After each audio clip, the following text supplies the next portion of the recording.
Hello, good afternoon. You're welcome to Richmond City Hall for the Public Works Transportation Committee meeting on Wednesday, March 18th, 4 o'clock here in the Anderson Room.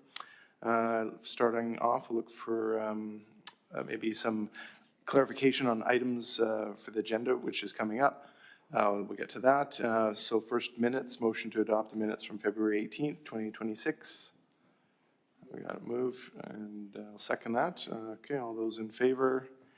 If you're not in favor online, let us know that we do have Councillor Day and Councillor Galanders online.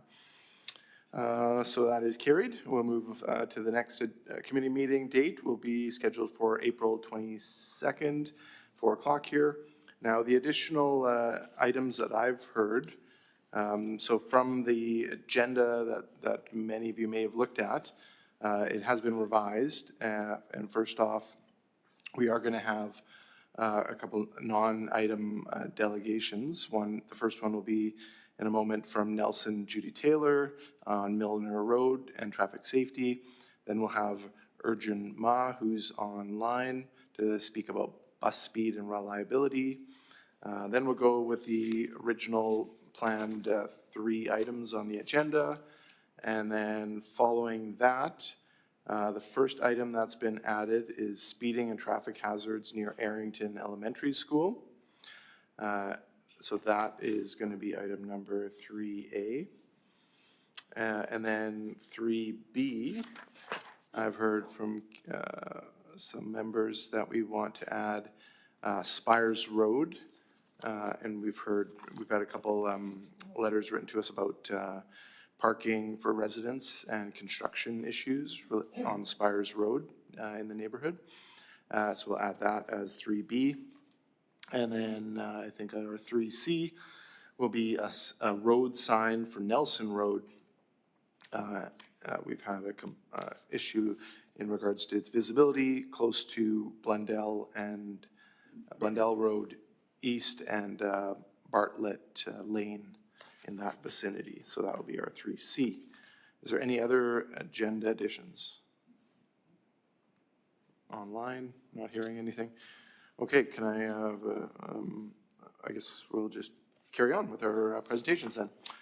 So I'd like to call up Judy Nelson Taylor to delegate on pedestrian and traffic safety on Milner Road. You'll have 5 minutes to say your piece, and then we'll ask some questions of you and see where that goes.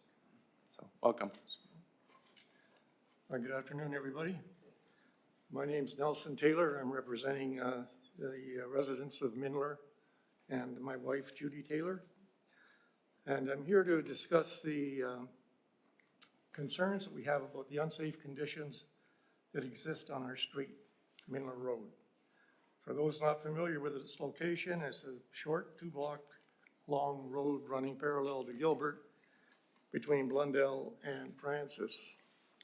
And due to the construction of this sewer on Gilbert over the past 4 years, it's become a defect route for people connecting Blundell to Francis.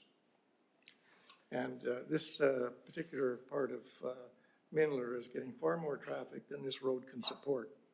Milner has no sidewalk, yet is used regularly by children attending the Montessori School and the Blundell Elementary School, whose playground is adjacent to Milner with a path entrance off Milner, allowing access to the park and school playground. Families with children walking to and from school are forced to walk on the road while avoiding passing vehicles. Often drivers swerve to avoid pedestrians and oncoming traffic. All of the above directly impacts A, children going to school and returning home. B, families with strollers. C, seniors going for daily walks. And D, people who attend church services and out walking their dogs, one of which was struck recently. And we've had 2 sideswipe vehicle accidents with cars parked on the boulevards in the evening. I appreciate that our community has many responsibilities. Surely keeping our children safe would be high on the list. Many parents and residents are worried about the possibility of a serious accident. The situation becomes even more dangerous during the dark winter months when visibility and weather conditions worsen. A basic sidewalk and road widening would alleviate many of our concerns. Roadway width is below the current usage required for vehicles meeting each other, often having to pass. One has to go on the boulevard just to squeeze by. Conflicts between vehicles and vulnerable users is a regular occurrence. It's a warning sign of more serious injury potential involving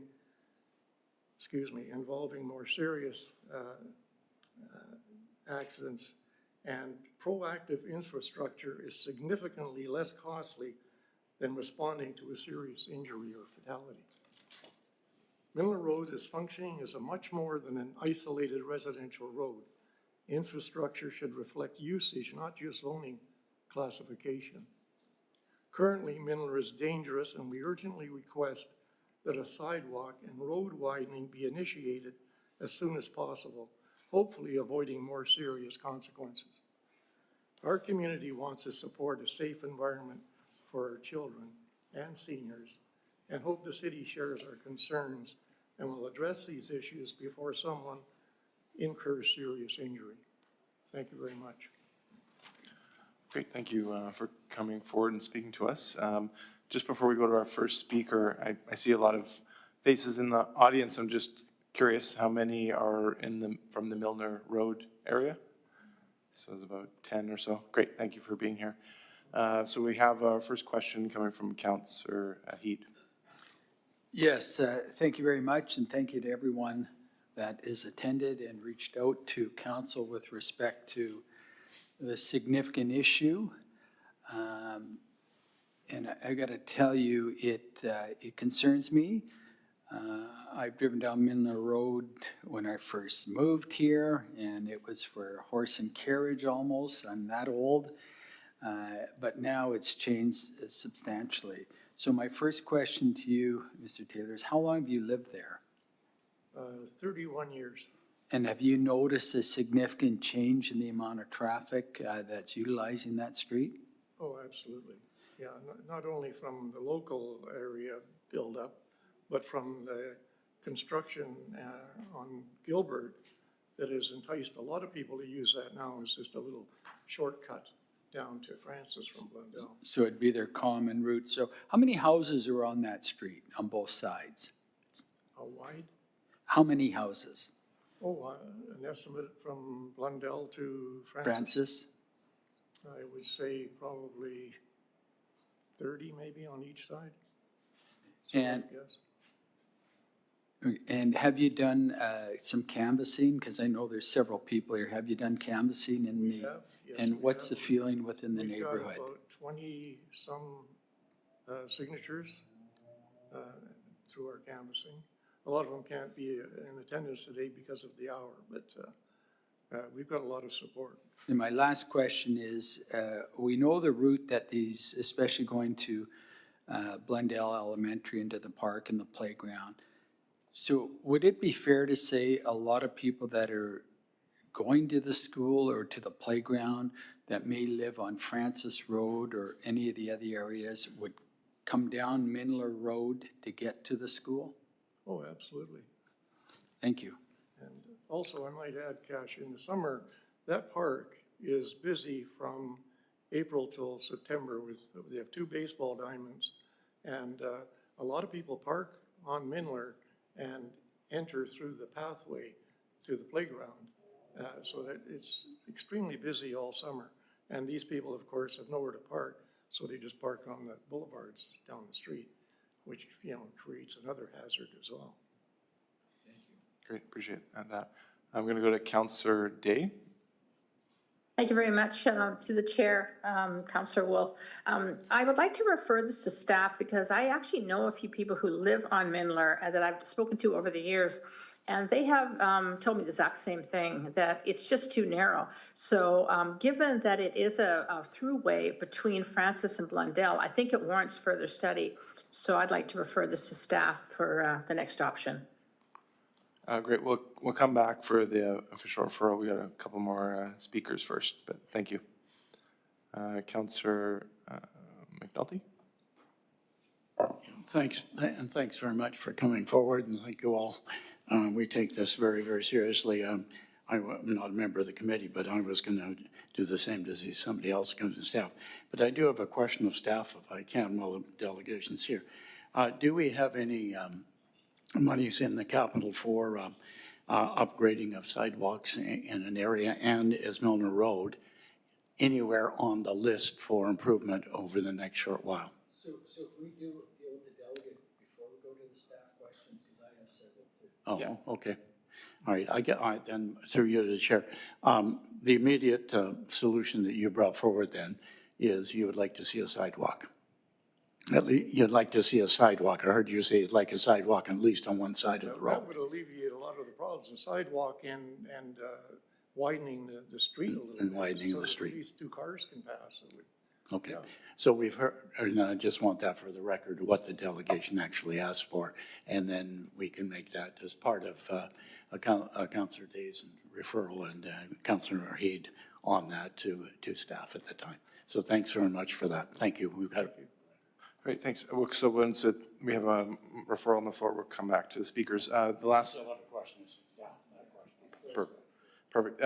Just additional questions I had was, during the construction of the sewer main on Gilbert, has there been any signage or any, from your point of view, like traffic calming on Milner because of the use of it? And what has that look like, if you've noticed any from Metro or from the city to calm or to prevent the overwhelming amount of vehicles that have used? I haven't witnessed any, no. Okay. And then when you commented on the dog being hit and the vehicle sideswiped, has that all been during the Metro Vancouver project time? Okay. Thanks. I think that gets me where I'm at. If there's no more questions, anyone online? No? Okay, well, we'll excuse you and thank you for coming forward. We're now going to make a referral to staff and ask further questions. Okay. So thank you so much. Thank you. Councillor Day, can I go back to you to make the motion that includes both the width of the road and the sidewalks?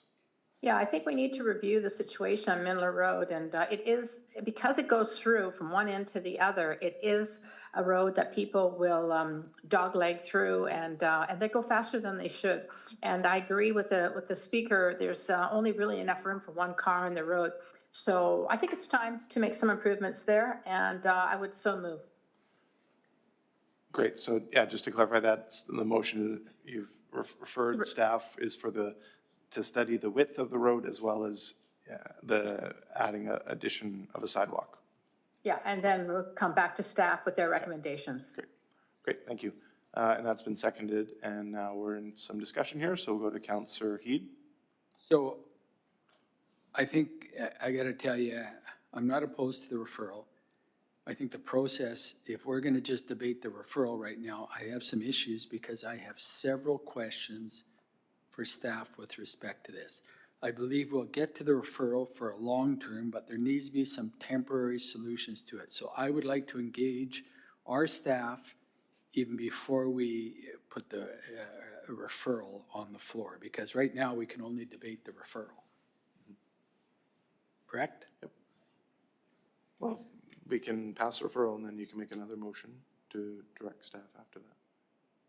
No, I think there's questions that need to be answered before we even consider what Councillor Day's referral should be. So I'm not sure if we can just table it for a few minutes, ask this question, deal with our staff, and then bring back the referral and then talk about the referral, because there's some additional items I may ask for the referral.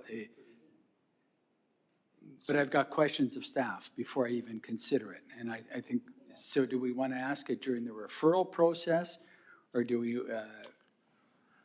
Yeah, I would say just go ahead and ask it, and if it's not impacting the referral will stay on the floor, and you can give direction that supersedes the referral. So I guess my first question to staff is, have we looked at this situation previously? I don't know who's, whether our GM's going to talk about Yeah, this or. there is, yeah, GM. Oh. This is- Okay.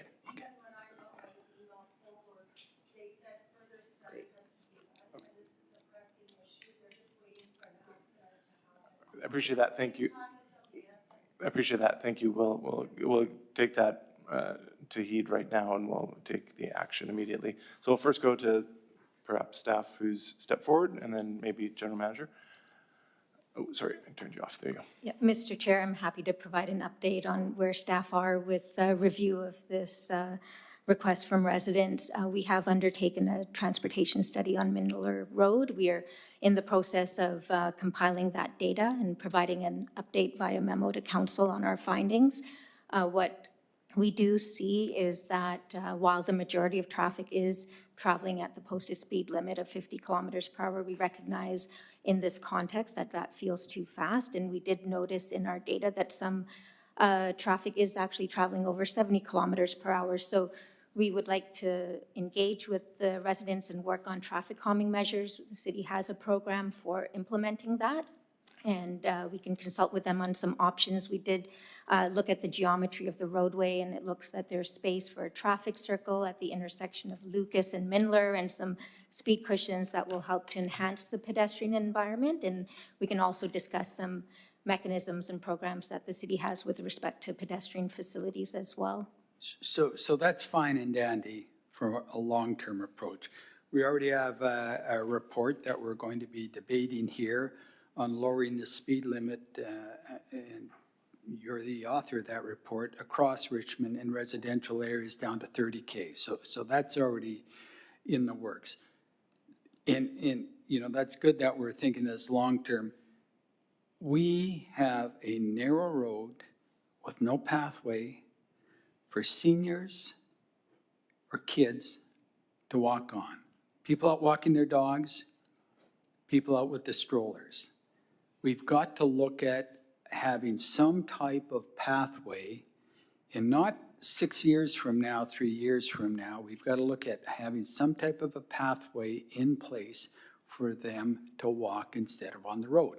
I agree with you, Senalia, that we definitely will go this direction for traffic calming, to calm the traffic down, but we've got to deal with the situation with people having nowhere to walk. And you know, and I think Councillor Day's referral is fine, but I'm looking for something that's going to be almost immediate, that we can deal with. And I'm not sure if the general manager has any ideas of what we can do for an immediate response to this problem, because the last thing we want is a tragedy on this road.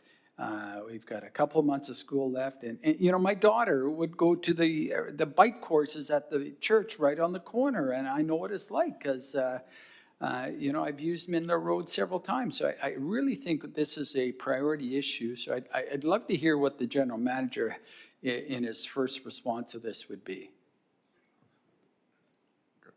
Go ahead. Thank you to Mr. Chair, to Councillor Eid.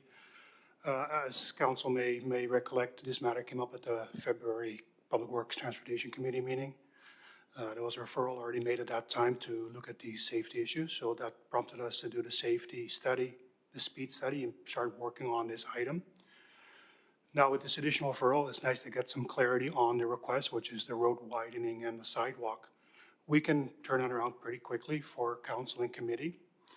At the end of the day, there is limited options of what could fund such a project, i.e. capital funding. It is not in the DCC program, so that leaves limited options such as property taxes and general revenue as a funding source. But like I said, we can turn this around pretty quickly with some high-level estimates and then bring forward some different funding options for council to consider. So I guess my question to you, Roland, is do you see any immediate temporary solution to this? So at least tomorrow or the next week, we can increase the safety on that street. I'm looking for something immediate versus, and I agree, long-term, we need to look at the sidewalk, et cetera, et cetera. Yeah, thank you. Through the chair to Council Eid. immediate versus short-term. We're starting today with a 30-kilometer-hour speed reduction. With respect to the traffic calming measure, that is a proven way to lower speeds. Again, typically the city process is to engage the neighborhood, the affected residents. There is an opportunity for council to direct staff to implement traffic calming measure without engagements. However, I think it's important that traffic calming have different forms and factors. And it'd be nice to engage the residents on what form they would like to see on the interim while we work on this report to council, while we work on the larger estimates to get funding sources in place for the sidewalk and road widening. So I guess I'd be looking at something where you can engage in them almost immediately, and I wouldn't be looking at something where the 30 houses on each side have to pay for this. I think we as a city should look at a responsible response to it. Thank you. For now, I may amend the motion, but we'll just wait and hear from others. Great, thank you. I'll go to Councillor McNulty. Yeah, thanks very much, and thanks for the update. From what I've heard, and I guess my question is, I'll support a referral, but for Monday, I'm not a member of the committee, but I have requests, and if not, I'll ask for it on Monday. I would like to have, what can staff give me as immediate temporary solutions to deal with the safety of the people walking on there? Traffic calming's good. We can pass a resolution for 30K.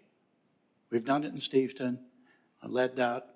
We've done it in other areas, and we want to have 30K in all residential areas as well.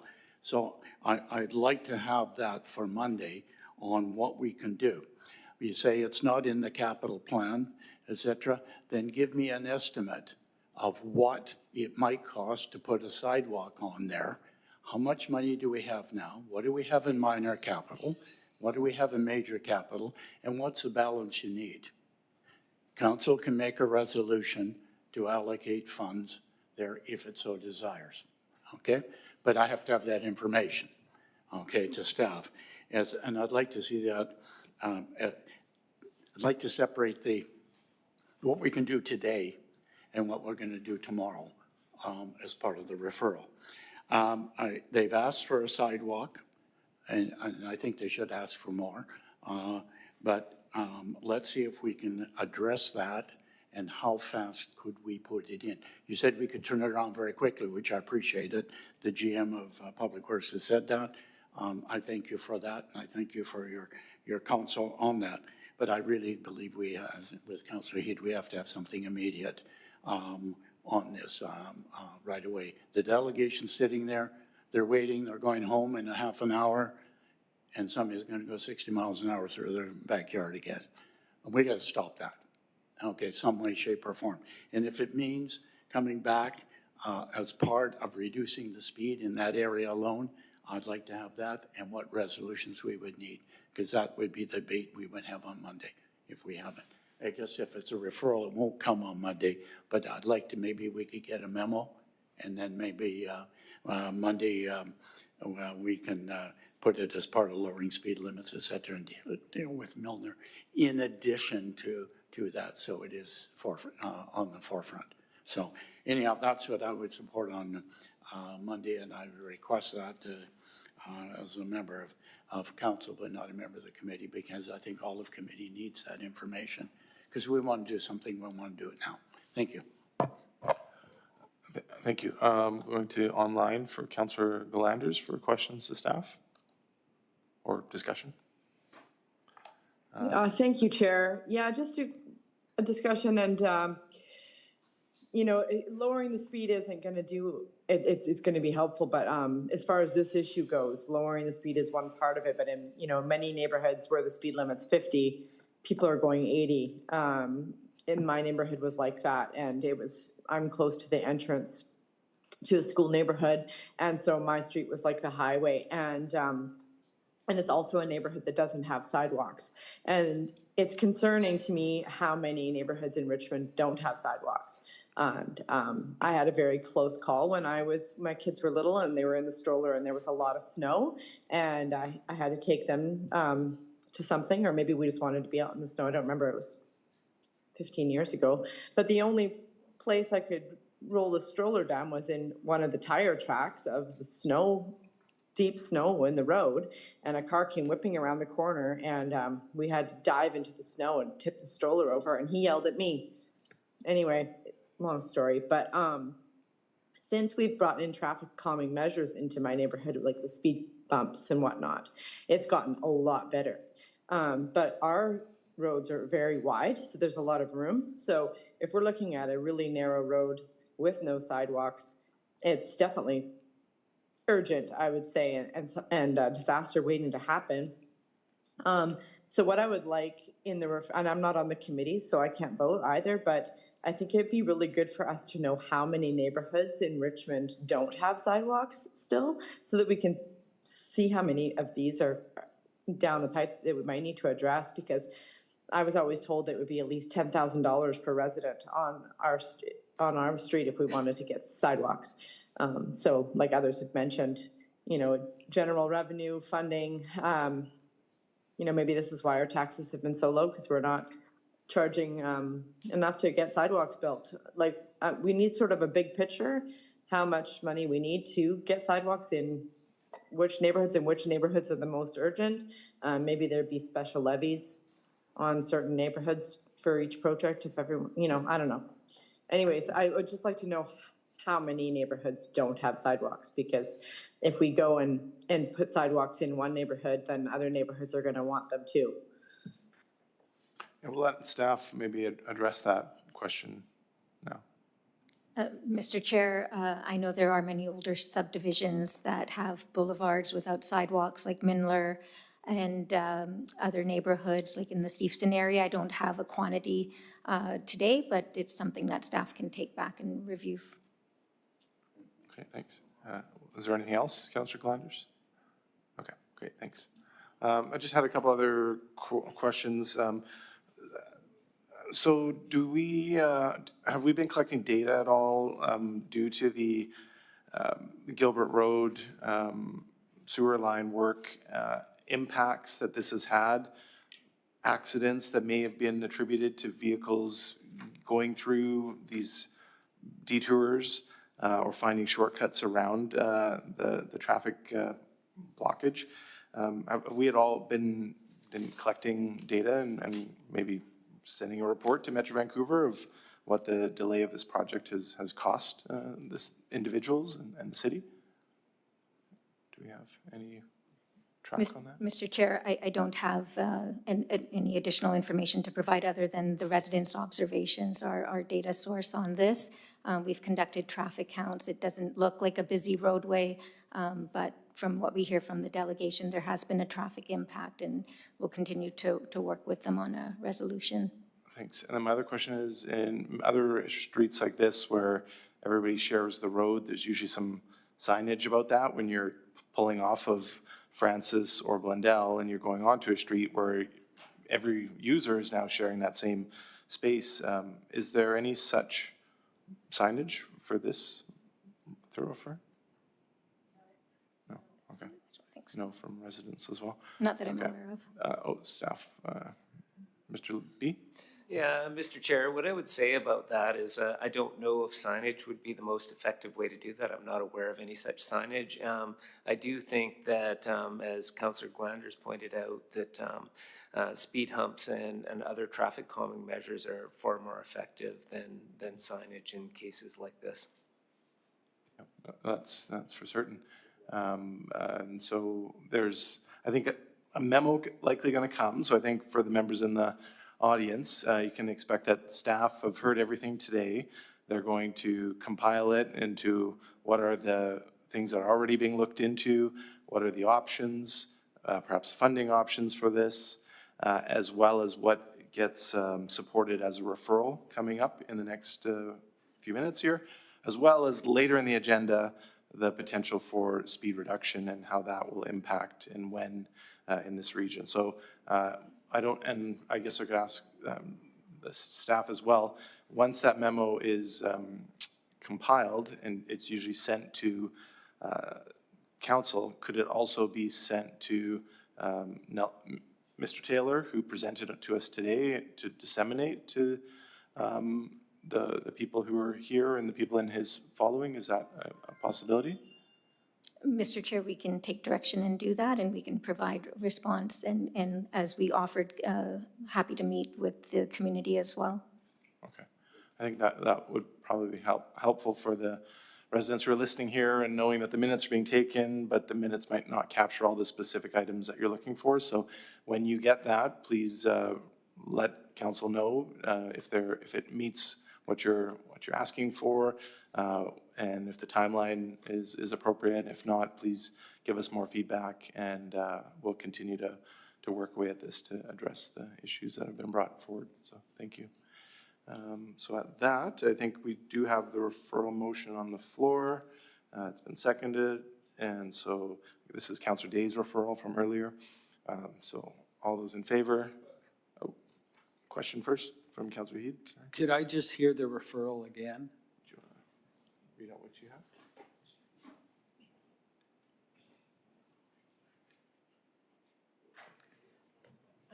I have that staff review the situation on Mindler Road to review the width of the road as well as the potential addition of sidewalks, including immediate temporary solutions and long-term traffic calming, and report back with recommendations. Okay. Councillor Heed. So I'm not in favor of the way it's written right now.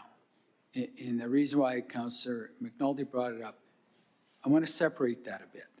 I want the long-term, which Carol has articulated in that motion, part of it, and I want the short-term temporary solution, which would be a different motion that I'll put forward. If Councillor Day wants to put this through and we vote on it and do whatever, or if Councillor Day can make a friendly amendment with respect to that, I'll leave it up to her.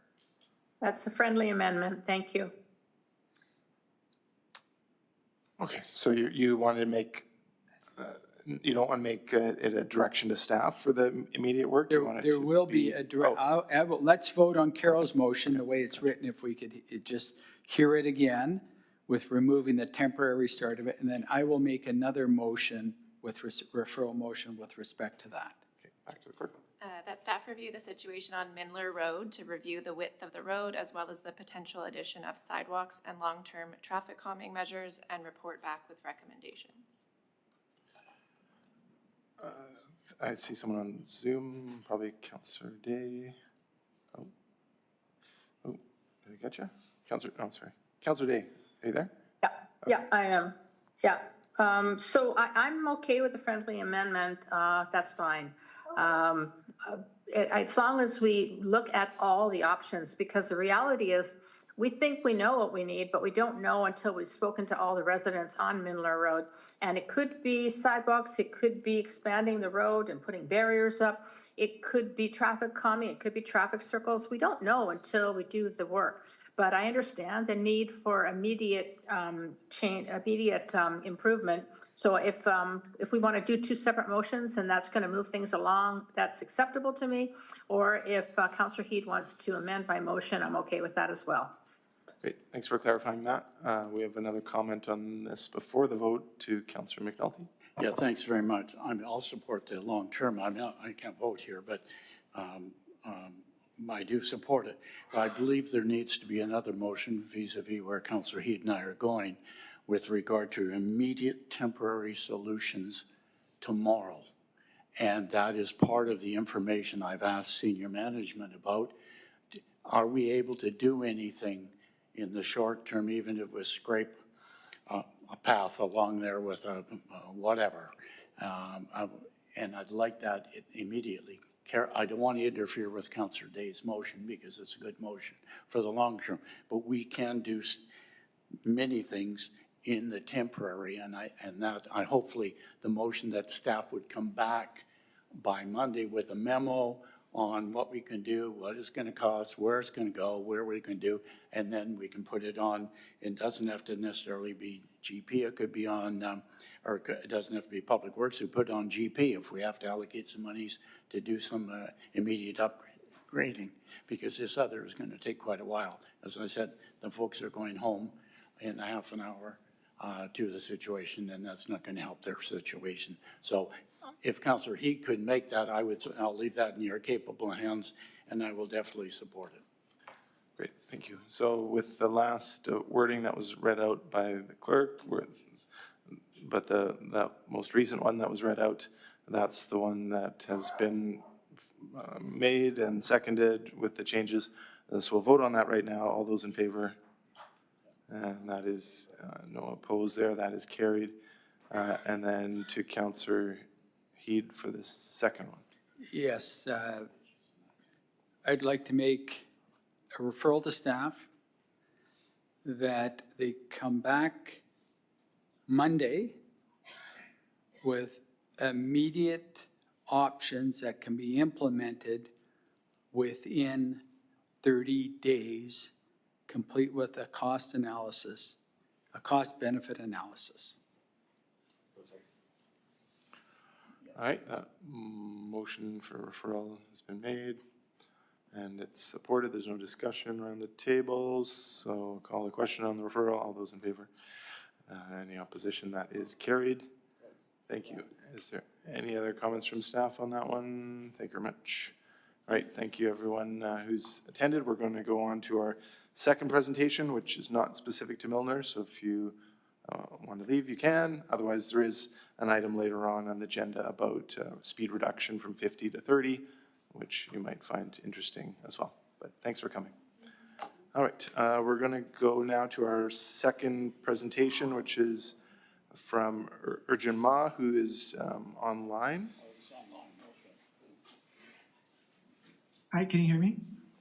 Yeah, get you. Yeah, oh, sorry, I clicked the button off. Let's try that again. There you go. See you and can hear you. Okay, sounds good. Should I talk about my presentation on the third agenda item or my other presentation? No, do not speak on your comments on the third item. We'll come back to you for that at that time. Now is your time to speak for 5 minutes on your other item, which is the bus speed and reliability projects. Okay, thank you. I'm going to share my screen. Let me see if that's working.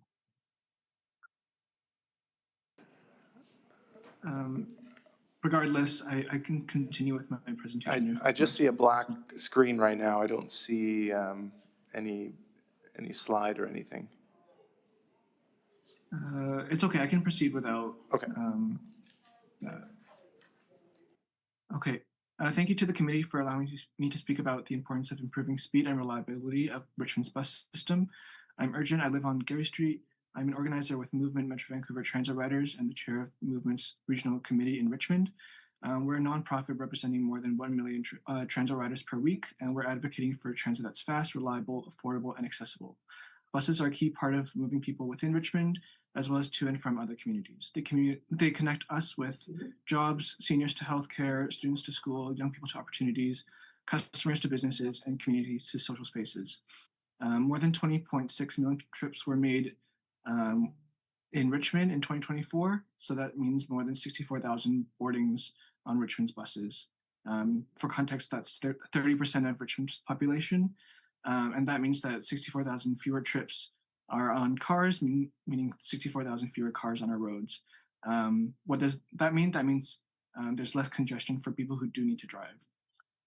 However, the buses that are making all of this possible, the backbone of our transportation system, are facing chronic delays, meaning that buses are an option for too few people because they're often reliable and too slow. In the short term, we're really pleased to hear that the City of Richmond is taking immediate action to address this issue in the form of infrastructure and signal improvements. One project underway is improving the left turn from Alderbridge Way westbound to Garden City Road southbound by the Walmart. Approved in 2023 and expected to be completed in the next 2 years, this will provide much needed relief to the many routes passing to the intersection, and they serve over 7,000 transit riders every single weekday. This project is fully funded by TransLink, meaning that it does not burden Richmond's taxpayers. And there are a lot of different other projects that are small, individually, but can offer immediate transit relief to Richmondites while attracting more people to take transit. And they're also 100% funded by TransLink. And it will also reduce traffic for families and businesses that need to use the road, getting people where they need to go a lot faster. Council approved the study of improvements to bus speed and reliability on Granville Avenue in Garden City recently in the 2025 capital budget. We are looking forward to seeing the results of this study. From what I'm hearing, chronic congestion around this intersection means lots of delays, long travel times to residents in Southeast Richmond. Another project is the one from Great Canadian Way southbound to Bridgeport Road eastbound by the Costco. This intersection serves the 407, 410, as well as 10 other regional bus routes. These connect Bridgeport, Richmond with the rest of the region. It was approved for study in the 2023 budget with an estimated cost of $848,000, also covered by TransLink. In my recent correspondence with the City of Richmond transportation staff, I learned that they are no longer recommending this project. They're saying that, quote, study has determined that the addition of bus-only left turn lanes would not improve bus speed at this location. Further studies underway to find options that can improve bus speed and overall function of the intersection, unquote. I was not able to find the study from staff regarding the merits or the lack thereof for this project. I also don't recall the City of Richmond Transportation Committee or the council at large proceeding to direct staff to not proceed with the project. According to TransLink, 57 buses depart from Bridgeport Station every hour during peak times. So that means that one is leaving every single minute. Additionally, according to TransLink studies for bus speed and reliability, this is the most congested part of the Bridgeport corridor, and that means that trips are delayed for more than 23,000 transit riders every single day. Up to 2/3 of all people traveling on Bridgeport Road near Great Canadian Way during the morning rush hour are on buses. So given the dire need for this small yet consequential project, as outlined in TransLink's research and analysis, it was approved by City Council for study, and there's $848,000 currently being left on the table. We at Movement strongly urges the City of Richmond to continue with this project. And on a more higher level, we need to have a stronger medium-term bus speed and reliability strategic plan. Richmond is a growing city. People are attracted to the city's safety, opportunities, nature, and culture. As we densify our communities and seek tourism from around the world, we need to increase the throughput of our streets. Otherwise, they'll be continuing to be stuck in traffic. One option would be to widen all the roads in Richmond, and that would accommodate a lot more cars. Congestion is worse on our city streets, especially on number 3, Garden City, Bridgeport, Canby, Alderbridge, and many more. It's pretty obvious that this is not an option for Richmond. We can't afford to add lanes, but spend billions of dollars on property acquisition, demolish existing businesses and homes, as well as the lost revenue for businesses and the destruction of our communities. The only other option is to make our streets more efficient. According to recent census data, 13% of Richmond commutes to work are on transit. And once you factor in students, seniors, new immigrants, low-income folks using transit to get to school, doctor's appointments, community centers, and grocery stores, it's clear that the backbone of Richmond's transportation system and a key part of everyday life for tens of thousands of Richmondites is on the bus. Urgent. Thank you for that. I know you don't have the presentation, so I can't see if this is your wrap up or not. Did you have a last kind of 30 seconds to conclude for this? Because we did get your email, but I know you're probably summarizing it in a different way today. Yeah, I can wrap up. Okay, thanks. So the city is lacking cohesive forward-thinking planning. In the 2025 capital budget, only $150,000 are allocated for improving bus speed and reliability, and there's no funding plan for future years. We are spending a lot of money on maintaining our roads, and we support that, but we also need to make them more efficient. So with buses being overcrowded, cost of living, what people want to have affordable, reliable, fast transit.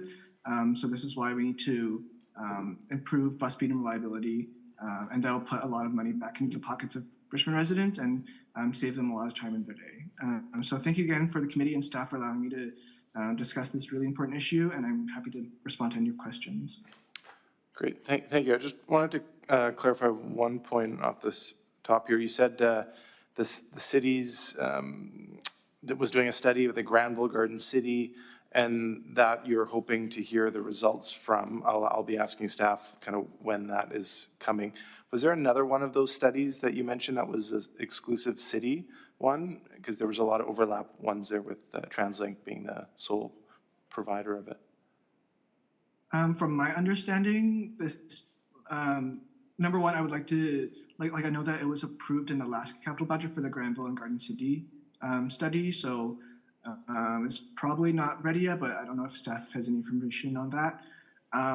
Second, I know that there is study for, and a strong case for improving the left turn from eastbound Blundell to northbound number 3 road. So that'll impact the 402, which is a really busy bus that serves the Moffat, Minoru, and Blundell and 2 road communities. I'm understanding that there is a need for property acquisition, and staff will proceed once the land comes up for sale. I'm not too familiar with other projects, but maybe staff can provide some information on that. Great, I appreciate that. I'm not sure if there's anyone online, Councillor Gillanders or Councillor Day. I don't see any questions from you. So we'll just thank you, Urjan, for your presentation. And I'll just follow this up with just a quick question to staff on those 2 specific projects. And we'll see you in a few more minutes when we get back to item 3. Right, thank you. Thank you. So I'd just like to, that's fresh in our mind here, just if staff could comment on or clarify that the left-hand turn lane off Blundell to northbound 3 road, that is still in the works, and it is related to a property acquisition. And then also, are we kind of can we ballpark when we expect the study results from the Granville Garden City intersection? And any other comments from that presentation? Thank you, Mr. Chair. For your first question, talking about Blundell Road at number 3 road, the challenge there is we don't have the property. I think that we're going to have to wait until such time as development happens there to get the property. I don't, otherwise we'd have to expropriate or do something like that. If that's what council would like to do, we could, but we've resisted doing that in the past. With, did you say Granville and Garden City?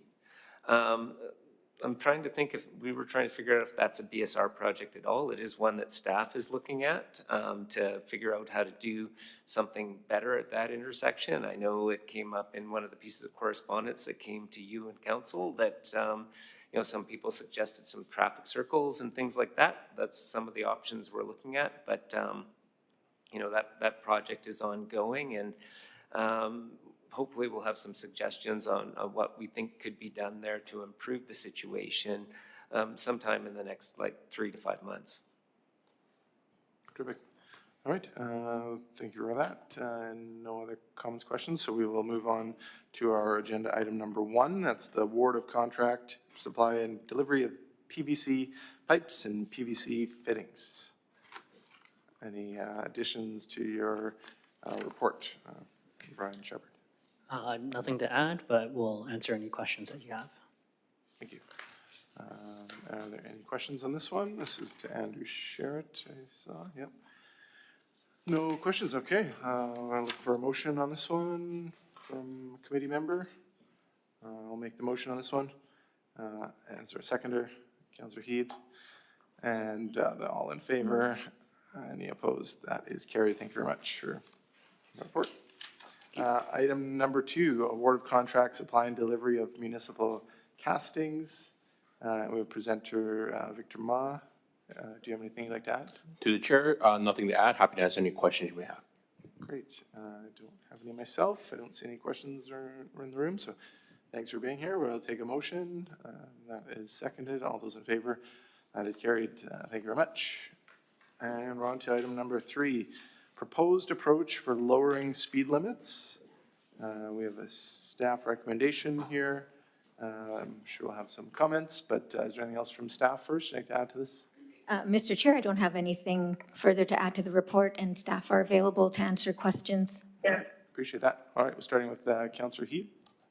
Yes, I want to thank you very much for this. I thought this was a good report. Your turnaround was rather quick, which I really appreciate. And I think, given the issue we discussed earlier, which is Mindler Road, if in fact the recommendations are accepted by this committee and then by council, I think it will go a long ways in addressing the speed that we have in residential areas. And we certainly are not the first municipality to do it. There's other municipalities that are looking at this or have implemented it partially, but I certainly am in favor of implementing this citywide in the residential areas. So I just want to take this opportunity to thank you very much for doing it. And, you know, when I look at the research that you talked about here and the benefits of reducing speed, you know, you can't argue with those statistics, especially when you talk about the fatality rates and that. So thank you very much. Thank you, Councillor Heed. I have a couple questions. So I'll start with the one I already communicated with staff. If we look at our map here, I think it's the last page of our package PWT 28, and it highlights the kind of purple shade for the proposed 30-kilometer zones. And the block that I really question is where it says city center, just to the right of that, out of city center. There's just like two lines going left to right. So one of those, the upper one is Audlin Road, and the lower one is Alexandra Road. And there's actually a lot more roads in there. It's not showing them. And that I think that really should be included. Now, I got the comments from staff on why it was at this moment not chosen, and I'll let them share that again with all of committee. But here was my advocacy for this one. Audlin Road, which is like clearly the main road in that whole block, it has Tomset Elementary School on it. So for a big portion of it, it's already a 30-kilometer zone. That school just had an expansion for another 250 kids. The drop-off and pickup lines up around the corner onto 4 Road. Cars are not moving either direction. It really needs to be addressed as a slow zone, even outside of the drop-off pickup. If you go just a little bit further past Tomset, heading west, you hit a stop sign, and there's a park. There's a neighborhood park on the opposite side of the street. There's also a church there where there's parking along the street for that. That 4-way stop, there's more construction that's going to be happening there. There's still single-family houses on the street, and for the 4-story or so apartment buildings that are on the street, it is so tight for parking. People park past where you're supposed to park on a regular basis. They're not even straight in a line. They kind of jet into the roadway and make it exceptionally narrow. There's speed humps. So this road really, you can't get up to 50 in any safe way traveling on that road. So it really should be reduced down for that reason alone. And then I'll just briefly touch on the Alexandra Road. It's not a thoroughfare as well. We've dealt with this, I think, last year with the issue of vehicles that are intending to make a turn, but they don't, and they jet out around it. So again, it's an area where people are going there to make a turn fairly soon off that road. No need to get up to 50. That whole block can be included, and I'll make the case for that again, but if staff would like to comment on why they've made the choice to leave that out, I'll let them do that first, and then I have one other issue on this. Mr. Chair, we did review that block. We reviewed all the roadways in the city, and based on the criteria in the report, it's the residential roadways in single-family neighborhoods that really support lowering 30 kilometers per hour because of the street context and the type of traffic that it carries. The roads in that neighborhood, when we looked at it, do have a higher traffic load. It's a different context. It's an area under transformation with the new TOAs and city center area plans. There's the Walmart. Goods movement is a consideration. So there's a lot of different things going on in that block that's outside of the typical residential neighborhood street that we're recommending, which covers about more than half of the city roads. For that, I would suggest we conduct an analysis, if committee directs us to do, to look at that on a case-by-case basis and consult with area stakeholders and residents and come back to you with some of the considerations in regard to that neighborhood. Okay, thanks. And then the next comment I have is in regards to the letter we received from the medical health officer, Dr. Mina Douar, on this item. And in there, she applauded much of this item, specifically road safety, speed limit reductions, posted speed limit support for that. But a bit of a critique from the letter I point out is that all of the roads within city center are excluded by default, and that this approach creates inequity for residents of city center. Through the preliminary scan, there's a few residential streets that she mentions, and so she lists Arcadia Road, Eckersley Road, Spires Road, Bennett Road, Jones Road, among others. So my question to staff is, have we replied to that? Have we considered those 5 roads that were listed in that city center neighborhood area as also perhaps being, as was just phrased, potential conduct analysis for those as well? Through Mr. Chair, I would recommend the same approach to review those on a case-by-case basis. They are very different in their context in terms of the land use adjacent to them, the future plans, and the traffic that they carry. In fact, in Dr. Dewar's letter, she does reference the national study that showed support by the public for reducing to 30 kilometers per hour speed limits on specifically residential neighborhood streets, and that's what staff are recommending as part of this implementation. And it's a lot to implement, and I would suggest that additional study and review on a neighborhood basis or on a street basis be conducted for roadways that do serve more than just single-family short distance trips, in consideration of other implications of changing speed limits in that regard. Just maybe a follow-up I have then, that national study, which I haven't read, when it refers to residential roads, it seems like it's exclusive residential only. And so even if there's a corner store, or even if there's a tower or higher density residential, right away that's not included. So is it exclusive single-family home residential roads? That's what the study. Mr. Chair, to clarify, predominantly yes, because those types of trips and the design of those roadways with narrow pavement width, parking on both sides, those are features in the geometry that naturally slow traffic down with limited intervention, and that's why those roads are suitable for 30 kilometers per hour. Okay, we have more questions, comments here. I think we got Councillor McNulty next. Yeah, thanks very much. A great report, and I will be supporting it on Monday. But I want to follow up with the chair. I agree with the chair on those.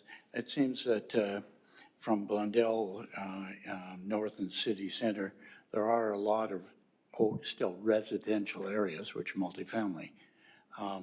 We didn't include those at all, and including the 5 that were just mentioned.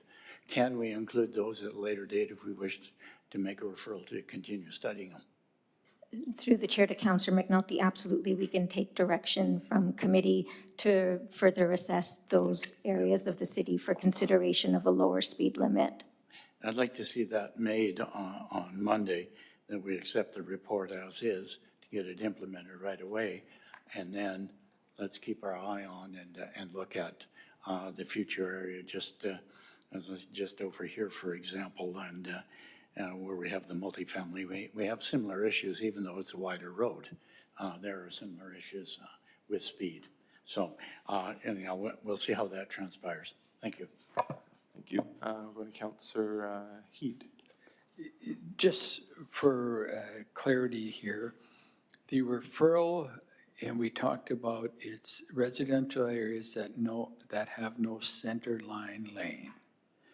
And I think that was the extent we were looking at for this, which I think staff has addressed that issue, but we also have outstanding referrals on 3 Road, Minaroo, and all those. So I have to agree with staff is they did what we asked them to do in residential areas with no center line lane, and I think that's what's in front of us now.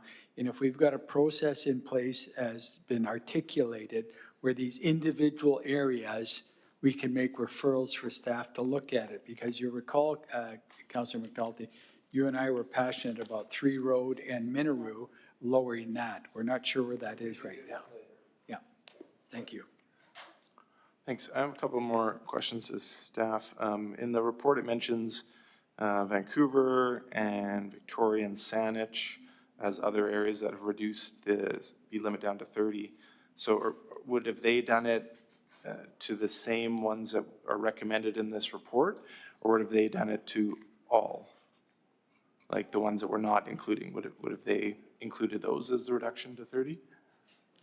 Through the chair, Vancouver, for example, they're doing it in a phased approach. So they're starting with, they've got 25 neighborhoods. They're much larger in scale than Richmond neighborhoods.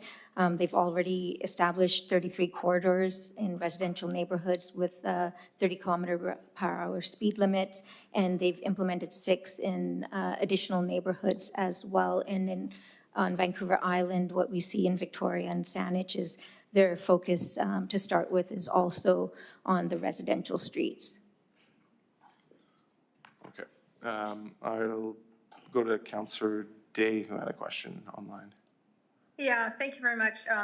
More of a comment, actually. I'm looking at the map on page PWT 28, and it does state that arterial roads will remain at 50 kilometers an hour, and these neighborhoods that are marked in pink would be back down to 30 kilometers an hour. So I support all that.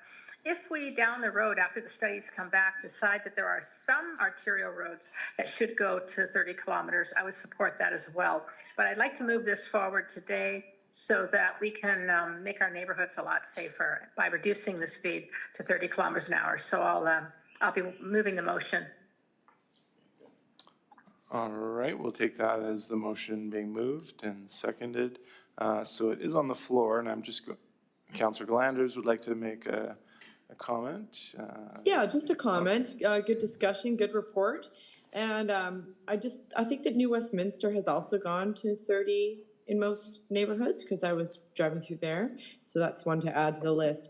And then as far as the arterials go, I noticed that in Vancouver, they've implemented a 40-kilometer-an-hour speed limit on King Edward, for example, which I thought was quite interesting, because when it comes to the arterials, where people are used to being able to go a little bit faster, I think if you put it too low, the chance of people following it is slim, but something like 40, it seems to be a lot more attainable. So I think that's something worth looking at down the road as far as the arterials go. But that's just a broad discussion, and I'm not on the committee. I won't vote, but I'm supportive of what people have been saying. Thank you. All right, thank you, Councillor Glanders. So I know it is on the floor, and I'm just curious if we can make a slight addition to it.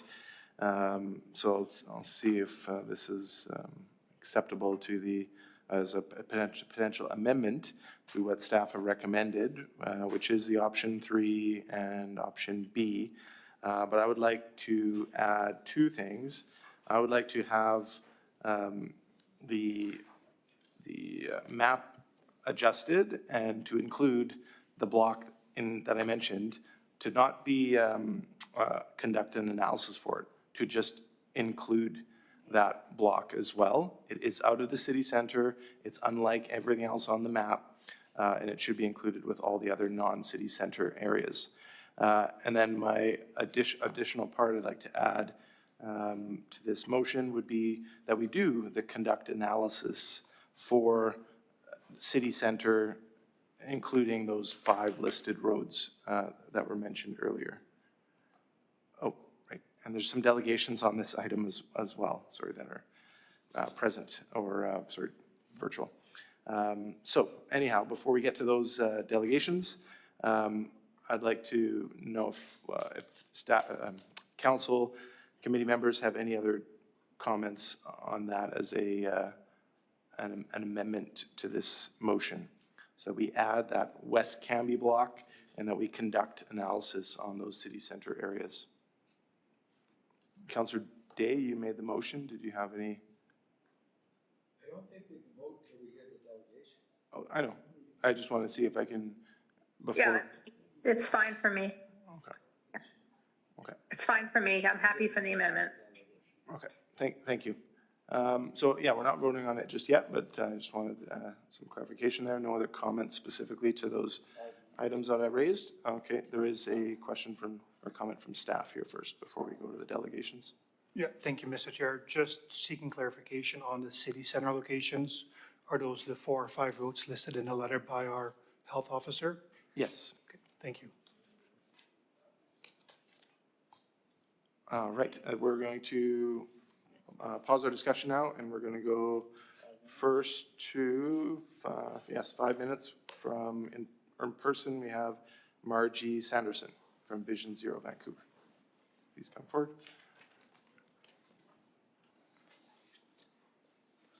Hi, good afternoon. My name is Margie Sanderson. I'm the Director of Organizing for Vision Zero Vancouver, and I'm here to speak in favor of this agenda item. Vision Zero Vancouver is a road safety advocacy organization. We exist to push governments to implement the policy changes needed to eliminate serious injuries and fatalities on our roads across Metro Vancouver. Every year, Richmond sees 385 people killed or seriously injured on the roads. Often, these are people whose lives are changed forever, with impacts to their career, their family, their daily routines.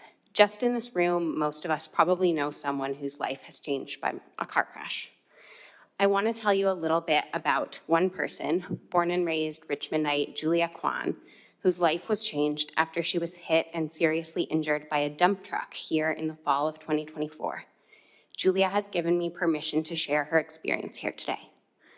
I'm not going to talk too much about the details of her recovery, but suffice it to say, it is a miracle that Julia is with us today and a testament to the hard work of our first responders and medical professionals. When we design our transportation system to prioritize speed over safety, what happened to Julia is the status quo. It happens to someone every day, year in, year out. Across our region, the average is 5,432 people killed or seriously injured on the roads every single year. This continues not because we don't have the tools to fix it, but because we lack the political courage to implement them. Julia continues every day to work on her mental and physical recovery. PTSD from her experience makes it hard for her to feel comfortable navigating the city as a pedestrian, especially with her young son in tow. There's one neighborhood where she feels calm, comfortable to stroll, play with her son, grab a bite to eat on the patio. That is Steveston Village. And it came as no surprise when we looked at the maps together that this is one of the few existing 30-kilometer-an-hour zones in the city. Julia makes a proactive effort to concentrate her appointments and engagements in this area because when she comes here, she is finally able to relax. Every neighborhood deserves a walking environment where people can relax. So how do we get there?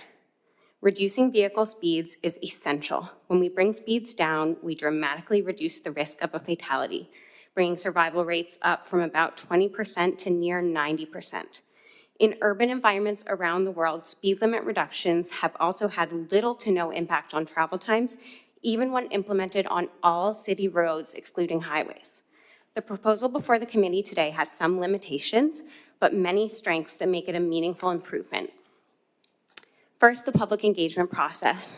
We know the 30-kilometer-an-hour speed limit is vital safety upgrade that will save lives and is broadly supported by the community. So we support this move away from expensive, lengthy consultation toward awareness raising, and we hope that this is done in a way that focuses on the benefits and doesn't fearmonger to residents. We're disappointed to see that the proposal excludes the city center area, an area with high pedestrian activity, dense housing, and lower median incomes than almost any other neighborhood in the city. We do hope to see the committee move forward with improvements in this neighborhood as well in the future. The proposal also focuses solely on residential streets, supports the lower speed limit only on streets carrying low volumes of traffic traveling short distances. We note that the high injury network is concentrated on arterial roads. The city needs to make safety, not speed, the priority on these roads as well. A road suitable to 30 kilometers an hour is a road where people and vehicles mix. Speed is the #1 killer of young people, like me, across the globe. Not just young people in single-family houses, all of us. Finally, we're very supportive of the proposed complementary traffic calming process. While lowering the posted speed limit is important, it's the physical design of the roadway that really tells drivers how we want them to drive. Traffic calming measures like roadway narrowing and raised crosswalks make a real difference. These proven safety interventions are right now often stalled simply because neighbors don't respond to the survey about them. Lowering this surveying barrier to make it quick and easy for staff to install improvements will save lives. We're excited to see it is estimated that signage can be installed over a period of 3 months following bylaw implementation. This is an impressive pace, and we applaud the city for this timeline. On the whole, we're thrilled to see this coming forward in Richmond, and we hope to see the Transportation Committee unanimously support this. Thank you. Back on here. Thank you for that presentation. And could you repeat the fatality rate reduction? You had something in the 90%, but our report said it would go from 85% down to 10% with the 50 to 30. Is that? Yeah, so there's several different studies on this, and they all kind of come out with slightly different numbers. But yeah, at 50 kilometers an hour, it's near 90%, near your survival rate is near 20%. So you have about an 80% chance that you're going to die. Versus at 30 kilometers an hour, you have about a 90% chance survival rate, a 10% chance you will die. Okay, thanks. And then from your knowledge, the other municipalities that have been mentioned, Vancouver, Victoria, Saanich, and then New West was added. Do you know if what they did with their city centers or what their approach is to areas that are not carrying the low volume of traffic traveling short distances? Yeah, so I mean, I could get back to you in more detail by email if you'd like, but I know that there certainly are areas in City of Vancouver where they are doing the lower speed limit that do have denser housing, but they are focused on residential streets, the same as this proposal, but residential streets, even those that have high volumes of housing. Great, appreciate it. Thanks for intel on that. Is there any other questions? Councillors online or anyone else? Okay, we will appreciate you coming in person and sharing that. Thank you. We have another virtual delegate, Urjan. Are you there? Urjan Ma? Yep. Oh, there you go. Great. Yeah, go ahead. Yeah, so thanks so much for letting me speak about this item. I really support the changes recommended by staff. They're going to do a lot to improve safety in Richmond's communities. I live in Stevenson Village, where the speed limit has been lowered to 30 kilometers per hour since it was approved in October 2 years ago. And with the car slowing down, I feel a lot safer walking the neighborhood. But having lived in other Richmond neighborhoods proposed for these lower speed limits, it's clear that this is a no-brainer. It doesn't make sense for local streets to have the same speed limit as our arterials, since most of them are more winding and curvy than those in Steveston, making visibility much more difficult. I'm impressed to see that the gateway signs will be would be implemented within 3 months of bylaw adoption. So Vancouver City Council approved a similar motion policy back in July of last year, and only started to install signage 7 months afterward, with only 6 neighborhoods expected to be completed by the end of May this year. So staff and the Public Works team, they all deserve kudos for planning a quick rollout, because we do need to improve safety around Richmond in the immediate term.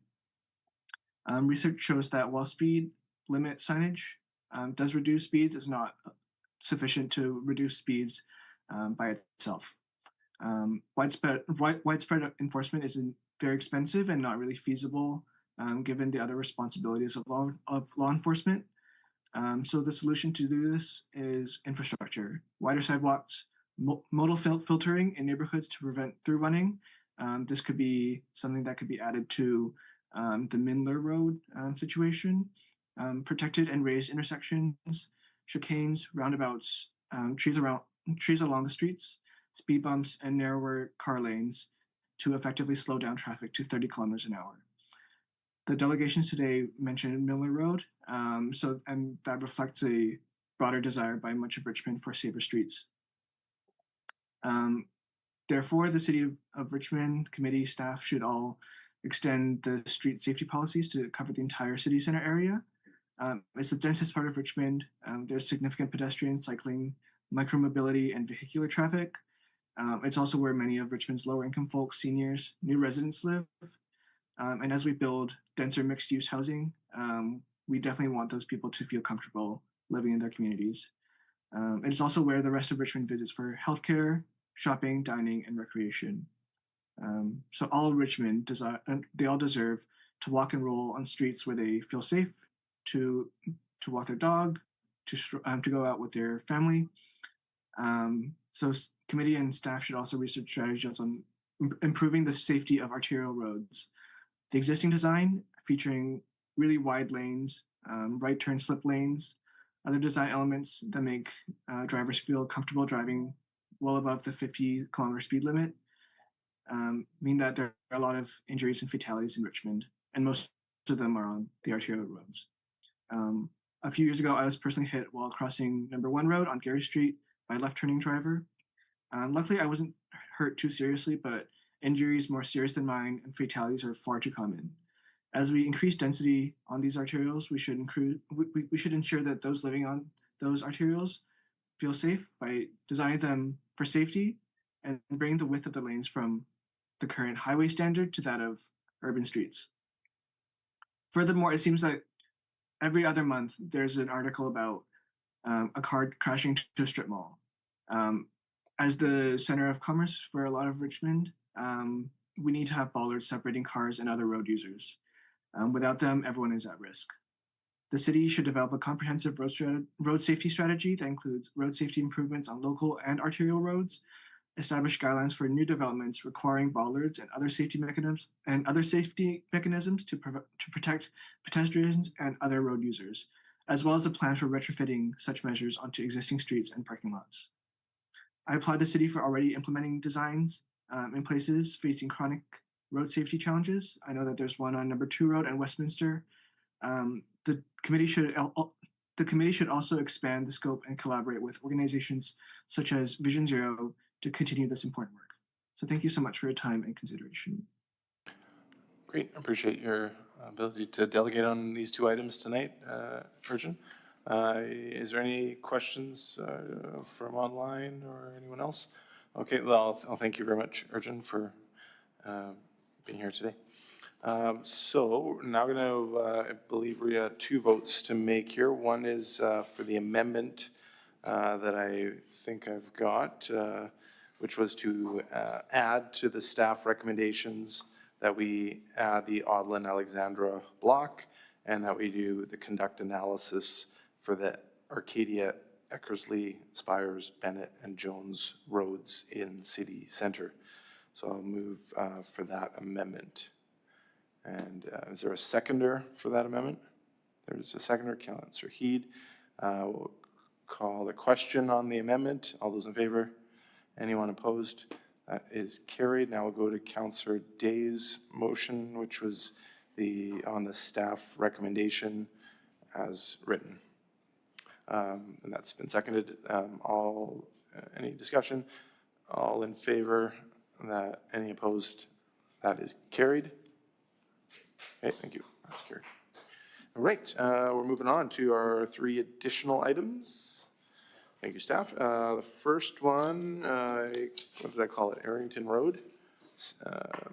traffic, we got a letter called Speeding and Traffic Hazards near Arrington Elementary, and that kind of spurred this one being added. So we'll have Councillor Heed want to lead off on this one? Yeah, I wanted this added to the agenda, and Mr. Old, who's here as an observer. The reason why I think that we need to discuss this is not the first time the problem has been brought to our attention.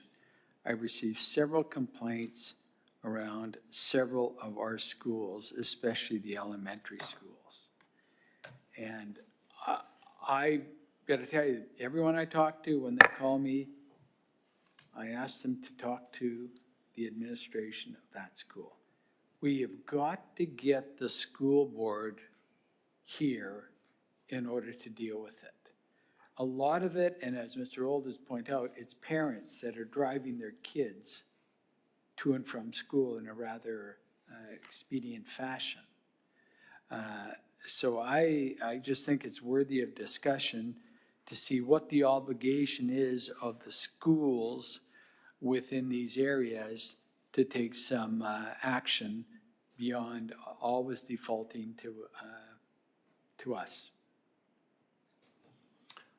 Thanks. Yeah, so we'll hear from our Transportation Director, Mr. B, who I also know, I believe, has a kind of a handout map for each of the elementary schools, each of the schools that he's worked with the admin at the schools, which I assume Arrington would be one of the ones he's very familiar with. So we'll hear what work has been done and what further can be done. Yeah, absolutely, Mr. Chair. With respect to Arrington, based on the complaint, we're doing a traffic study to see what the speeding situation is. And also there was a comment about Courtesy Corner. It kind of looks like a driveway coming out of the school, but actually it is ours and it's a roadway. So we'll install a stop sign there sometime within the next 2 weeks for sure. With respect to the schools in general, yes, we've had a big program where we went out and we spoke to all the schools and we created a comprehensive package of roadway improvements to help at the schools, and we tailored that package to each of the schools we visited. That doesn't mean that these issues don't come up from time to time, but we have addressed all of the problems that we found through that process with all the schools about a year and a half ago. So as we move forward, we still do get some letters, like we got one from the board that was wondering or had made a complaint that nothing had happened. And I do think that better communication between ourselves and the board and perhaps the parents of the kids or the kids themselves would be warranted, because it's a bit of it sounds cliched, but it's a bit of a team activity, right? Like everyone's involved and everyone's got to be part of the solution here. Thanks, Annie. You're good there. Thank you. We'll move to Councillor McNulty. Yeah, thanks very much, through the chair. So you can put stop signs in appropriate places on that corner, the roadways that we got in terms of Mr. Old's suggestions? We can do that within a couple of weeks.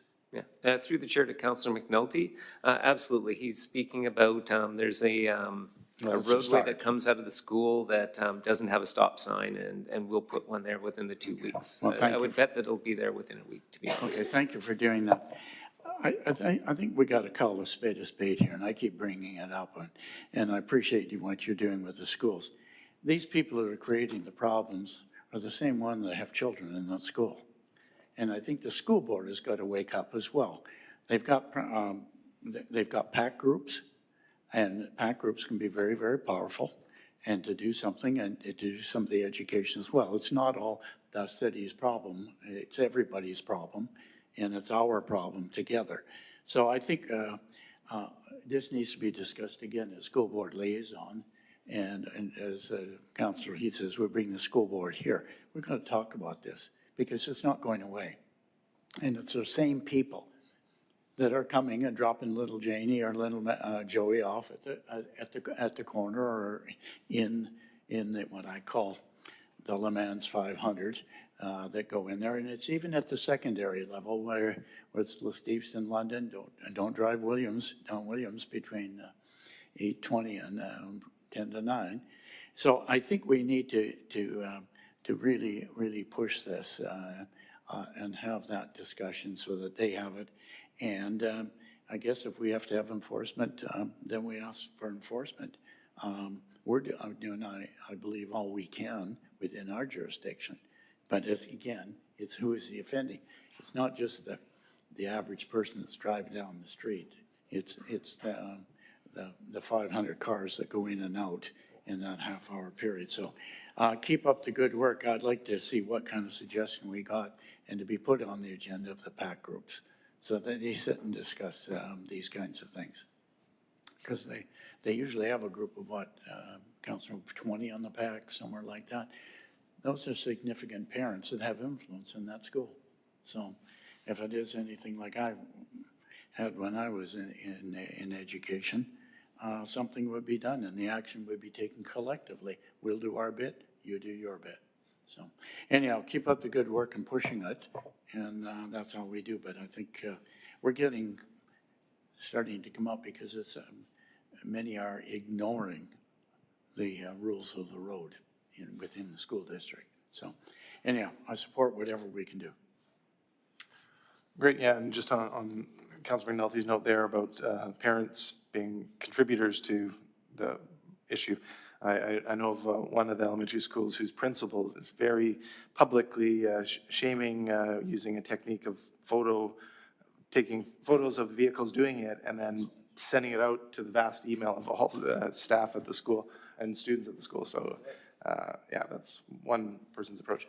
And then I just want to go to Councillor Galanders, who is, I believe, one of our 2 council school board liaison committee members, and I believe she has an update on an upcoming agenda. I have an update on an upcoming agenda? Maybe the April 29th meeting, you might be discussing something related to this? Maybe. Maybe, I'll okay. have to. But we'll bring this up for sure. And we had brought up, McMath traffic safety at the last meeting, because that's the last one that had come up. So certainly this keeps coming up. Areas around schools have increased traffic with parents dropping their kids off. And there's various different reasons why parents have to drop kids off. Some schools are quite far away from their home catchment if they've gotten a cross boundary. Like my elementary school that my kids went to is French immersion, so people that live quite far away would go to it if they had got accepted into there. So there's definitely is, reasons why people need to drive to school. We always walked to school because we were close, but I have to say that, being in the PACs, a lot of the initiatives that the PAC parents would take on were things like issues in the parking lot or issues at the park, or the PACs would, we really would like a crosswalk monitored situation and can take some initiatives like that. But when it comes to the roads that are a little further away from the school, I think that does fall within the city, and it depends on the neighborhood. But sure, parents driving to school and then stopping where they're not supposed to stop can increase the issues. And then when we put in, more and more, no, you can't stop and drop off here, then parents go further and further into the streets and park in front of people's houses, and then people put the rocks on their lawns, and it just goes on and on and on. But in our neighborhood, the people that were speeding were coming through like a highway were not the parents. It was people cutting through for whatever reason, even just joyriding, and it made it very dangerous. But as soon as we installed those speed bumps, so they're all the way down Desmond, they're all the way down Diamond, they're all the way down Lamont, they're down Barmont, so all the entrances into that grid, it's complete, and added more stop signs. It has completely changed everything, and I no longer feel like it's a dangerous road. And so that's what the city needs. That's where we fall in, and where our responsibility falls in. So I think that we do need to keep going with the work with the school board, and even bring up more things that the school board the school PACs and whatnot can be more proactive with. But when it comes to these speed calming measures, they are invaluable. So are we going to move forward with a referral for Arrington neighborhood speed calming study like we have in other neighborhoods? That could be the next thing we do. Next course of action could be a referral if a committee member would like to make it. Did you want to make that referral, Councillor Glanders, since you're on the committee liaison group with the school board as well? Sure, I'm not on this committee though. Oh, right, sorry, you're not. Yeah. Then I So if somebody else could move Sure, it, that would be great. okay. Councillor Heaton. Yeah, I'm not going to make the referral because I think Mr. B has outlined what he's going to do, what he's going to do. Mr. Old is here. Let's see what happens with this before we go down that route. Okay, seeing no other comments, then we'll Looks like see this. Mr. Ould would really like to delegate on this. Oh. I don't know if he can, but. Yeah, you can. So we haven't made any votes yet, so we'll ask if anyone from the public who is in attendance would like to speak to this one. And we'll recognize Mr. Gould to come on up, and you have 5 minutes. Good afternoon, good evening, Chair, councillors, and Cash, good to see you. I'm not sure if everyone knows about the letter, has read the letter that I wrote, but there were a couple concerns that, I mean, obviously I love hearing that we're going to put a stop sign, because I always ask questions about that with the school, and the school said it's not up to us, we don't know, which is not a really prudent answer. But my main concern is that we definitely need speed bumps along just that small corridor, and it's not people just bypassing the school. It's the people going to the school, the parents dropping off. We have pictures, videos, and all that kind of stuff. My immediate concern was for the safety of the people crossing that street, Herbert. I believe it's Herbert. And there's an alleyway that the majority people actually will cross at. So I would like to, in addition to my letter, ask that a crosswalk be made there, because the majority of people who are actually walking will actually walk and cross at that intersection, so to speak.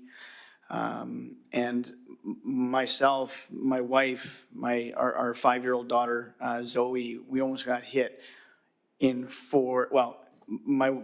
daughter and I, we almost got hit 3 days in a row. And we're talking within feet. And my wife actually got quite upset the next day when I said, we almost got hit. And then she calls me and says, we almost got hit. And she actually took video this time of the car. And as she approached, it sped away. So we have 2 files with the RCMP based on this.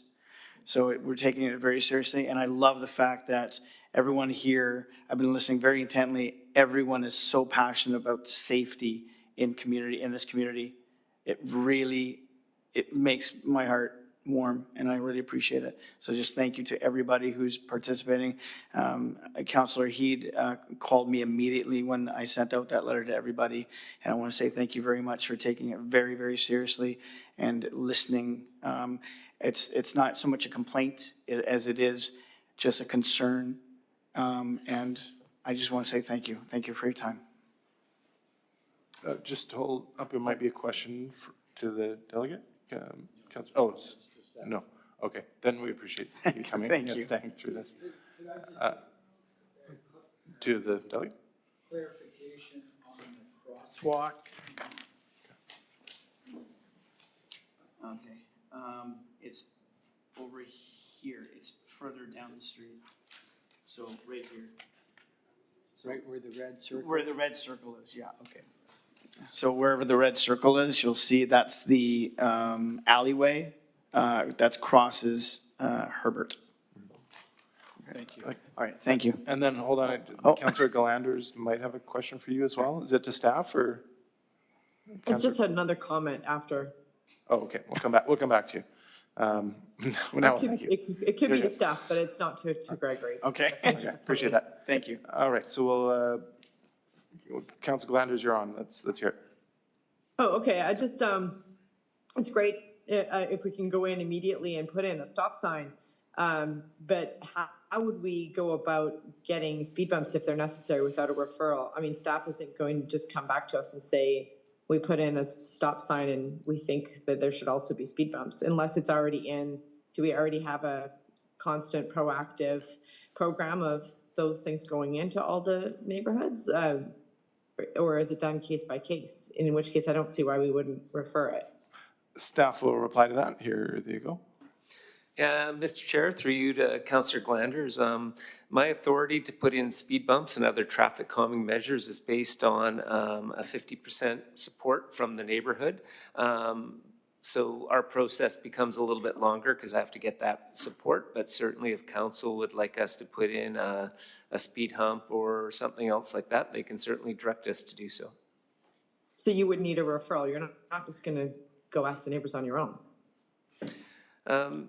Through the chair to Councillor Glanders, generally what we do is we hear from a few people in the neighborhood to see that there's actually some interest in not just one person that has an interest. But certainly without a referral after this discussion, we can start a traffic calming process. Okay, thanks. I'll leave that to the committee. Roland, did you have something for you? Okay, hold on, another General Manager. Thank you, Mr. Chair. Yeah, further to Mr. B's comments, with respect to this school, there's a number of roads in and out to the school. So I think on this one, we'll take a bit of time and look at some of the options for traffic calming and not just pick a location today. So again, my request is maybe referral is appropriate here for us to look at different traffic calming options and location and bring that back to committee, as well as the crosswalks. Great, thank you for that. Is there anything else at this time, Councillor Glanders? We'll just wait for committee to make a move here. Okay, we're going to have Councillor McNulty first. No, I just wanted to make sure that the crosswalk was in there. That's easy to do, really, with something we can do. And I'd like to see a study done on the traffic calming as requested by Mr. Holt, and the appropriate signage. At Herbert, is that going to be a four-way stop, by the way? Or is it? I'm just wondering, I don't know what kind of signage we're going to put in. We're going to put stop signs in, and you'll decide which ones we need. It could be more than one sign. Through the chair to Councillor McNulty, it's actually a T intersection. And so our plan was to put a stop sign on the minor road coming from the school, the T. That was the complaint that we heard directly in the letter, was that people don't yield and come around that corner too quickly. All right, you've got it under control, but I think we need to make that referral to get it done. Just like what we were discussing earlier, let's get the immediate things that we can do now, and then we'll deal with the long-term tomorrow. Okay, thank you. Great, thank you. And Councillor Heed. Yes, I'll make the referral. But I guess from my point of view, I don't need to make the referral on the stop sign. Mr. B indicated they'll already do it. Mr. B or Roland, do I need to make the referral on the crosswalk? Because I will make the referral on traffic calming measures in and around Arrington School. Roland. Thank you, Mr. Chair. Certainly at the discretion of the committee, my preference and recommendation would be to do a referral.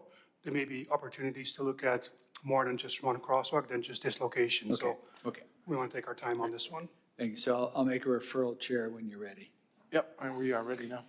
That we refer to staff to implement or investigate traffic calming measures in and around Arrington School, the feeder roads, and to ensure that we're dealing with some of the concerns that are brought forward by the neighborhood. Okay, I'll second that. And any further questions, comments, discussion?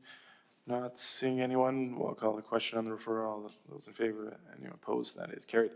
Thank you very much. That will do that one. We're moving on to 3B, Spires Road, related to access obstruction, simultaneous construction on Spires Road.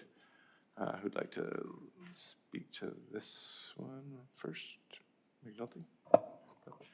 Yeah, thanks very much. Again, a referral should be made to staff. We've got two letters from one from Mr. Wu, and I got a number, I think most of the council got a personal note from Jose Gonzalez. Many of us know who he is, about the situation at Spires Road, and the staff to look at it to see how we can improve it for the residents of Spires Road while the construction's going on. They're having difficulty in passing, they have different parking, and I guess just the general area blockage occurring, and there are no traffic controls in place by the people that are doing the development, or at least they're not implementing them. And we got that copy from Mr. Wu, March 17th, 10 o'clock. Did you get a copy of this? Well, you can have this one in a moment. But anyhow, bringing out the issues. So, like the committee, I think it's just a referral to go over there and have a look at it, see what we can do to clean it up. Okay, so before I go to staff, Councillor Heat? Yeah, I just want some clarification on an issue. When we started to build the Spires Road, you recall that we were putting some onus on the developers/builders in that area. And I think we even implemented a traffic permit parking at that location. I don't know if that's impacted it or what, or Mr. B, you recall the conversations we had with respect to that. Do you actually need a referral, or do we need just enforcement out there dealing with it? Through the chair to Councillor Heed, you remember correctly, we do have a permit parking process out there that is paid for by development. So far as I'm aware, there's only one person that has actually taken us up on that permit. So, I don't know if that's been successful or not. With respect to the roadways and the construction, there is quite a lot right now. And in particular, there is one constructor that had some problems with a gas line, and he was delayed for a period of time. And so we're working our way through that to try and get the roads completed and open as quickly as possible. So what I'm, Councillor McNulty, just so I have this, would we be fined if, for example, Mr. B has a discussion with our bylaw people, and let's get the enforcement people out there so that may clear up the situation rather than doing a complete referral? So can staff just take that? Yes, staff will reply to that. Yeah, no, absolutely. We can certainly review that with our bylaws and in particular with our inspectors as well, who are out there regularly making sure these guys have their proper signage and all the things they've agreed to in their traffic management plan. Okay, thank you. All right, I think wraps it up then for that item. So our last minor item here, addition was 3C, the Nelson Road sign. I think it's close to Bartlett or Blundell. I've only just tried to see a spot on the map, but maybe Councillor McNulty, can you comment any further on that one? Again, we got an email from Ruth Kirk. The sign at 7172 Nelson Road is incorrect for her point of view, safety, heavily trafficked area. The merge sign is in the incorrect lane, vanishing and confusing for drivers, so please look at it. It seems to be hidden in the trees. The sign is there, but maybe it could be more visible. It seems to be going from the solid lane to merging into it at that particular address. Maybe we could have a look at it, somebody go out there, and maybe we can move it to a clear area so that people can understand it. So is there staff confirmation for that? Yeah, through the chair to Councillor McNulty, absolutely, we'll have someone go out there and make sure the sign's visible, and if it is not, we'll put it someplace where it is. Okay, thank you. Much appreciated. All right, is there any other comments, questions from committee members today? Let's fine Wednesday afternoon. All right, let's look for a call for adjournment. And it has been called and supported all around. Thank you very much.